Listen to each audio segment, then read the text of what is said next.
17 weeks of regular season football and a month's worth of memorable postseason play. To everyone watching this show, we have made it to our last stop on the football train, Super Bowl 51.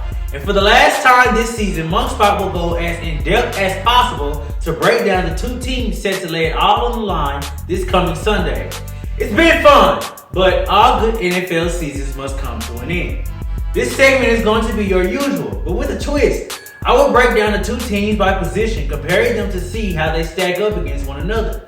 Oh yeah, we're really going in depth. So prepare yourselves one last time. Here is your game day matchup. 18 years ago, the Atlanta Falcons marched into Super Bowl 33 with the hopes of obtaining their first ring.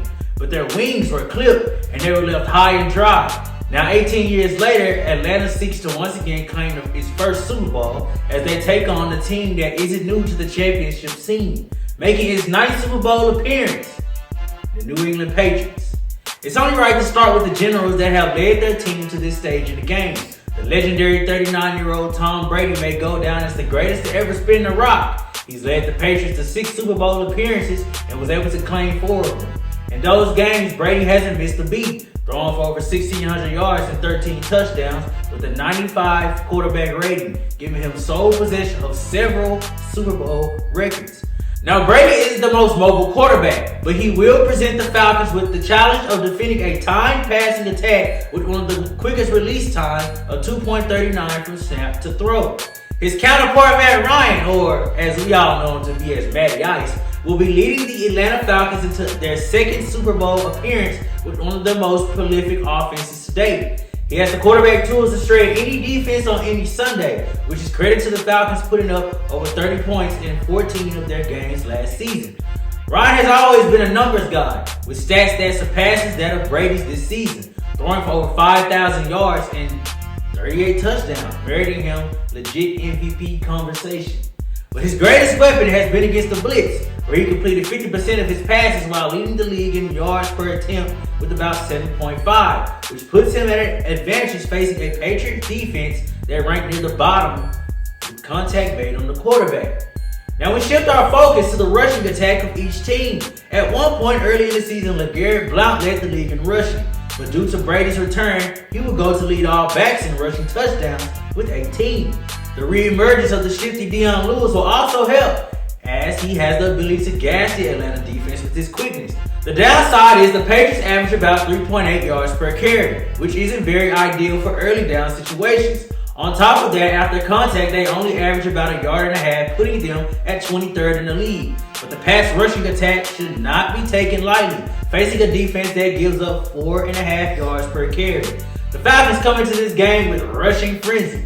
Devonta Freeman and Tevin Coleman form a formidable 1-2 punch that has amassed 1,600 yards and 19 touchdowns.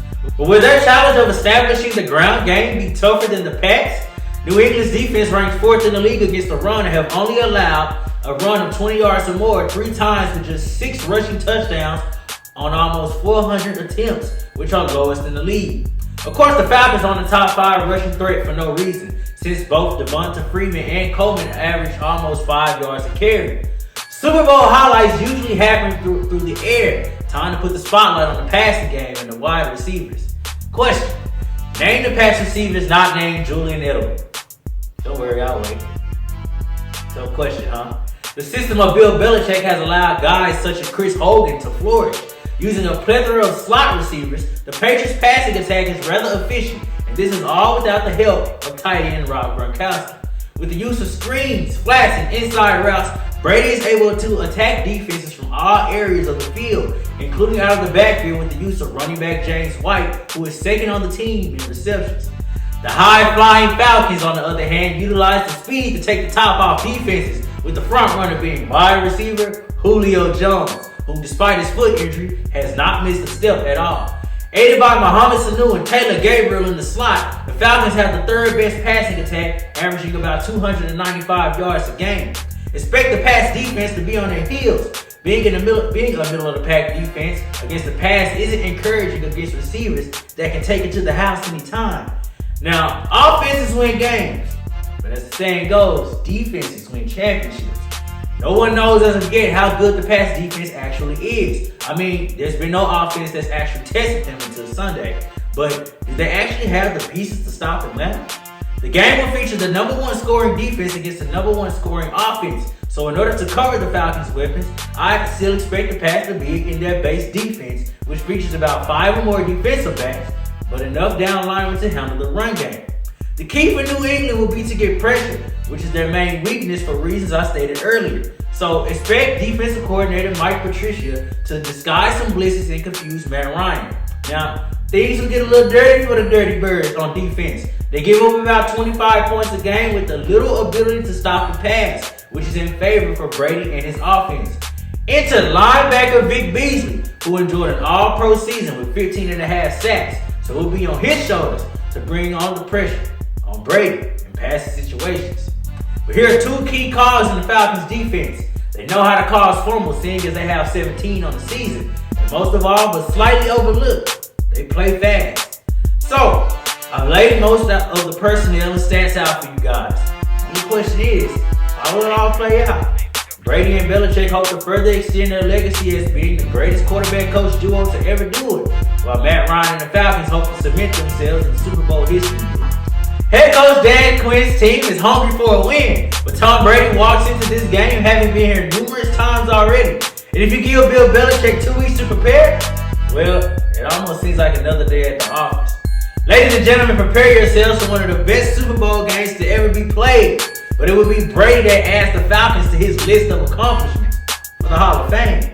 All hail the Patriots over the Falcons, 37-33. Ladies and gentlemen, this has been a great season. Appreciate you guys tuning in to Monk Spot. Stay tuned. We got basketball coming up, and hey, we may add some more stuff, as well as the offseason for football, draft, and whatever you might want to call it. Guys, this is Monk Spot.